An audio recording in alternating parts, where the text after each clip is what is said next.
New details on that house explosion in West Suburban Cicero. We see today that we learned a couple who lived in the home had just gotten married minutes before the blast. NBC5's Randy Gyllenhaal spoke to the newlyweds about this tragedy, and he's joining us live now from the scene. Randy, what a story. These poor people.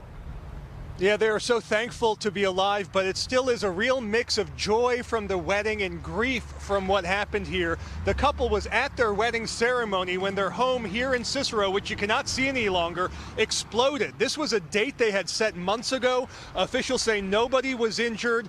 They were out of the house as the explosion tore through the family's home just as the ceremony was underway.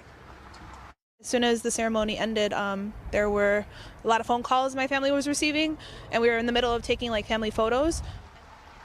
Eleni Vretos and her now husband had just finished their vows a few towns over when the house exploded. It damaged other properties nearby. Police and fire responded to a large debris field but found nobody hurt. The family was at the ceremony as news began trickling in. Some of their loved ones actually drove over to the house to confirm, marking a very difficult moment in their wedding night. But Eleni says being around her family, being around her friends, helped them get through it.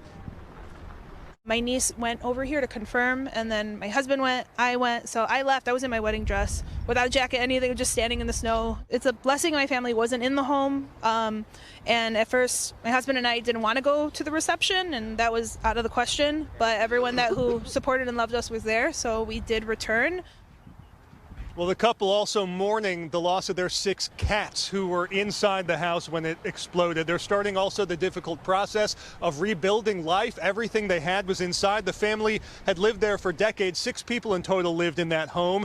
They have launched a fundraiser for a new house. It's something many newlyweds do. These are completely different circumstances, however, as the investigation also continues here at the scene and a big cleanup underway. They have reopened the roads just in the past few minutes, but a large number of debris and other items still scattered in the street, and a lot of broken windows too. For now, we're live here in Cicero. Randy Gyllenhaal, NBC5 News.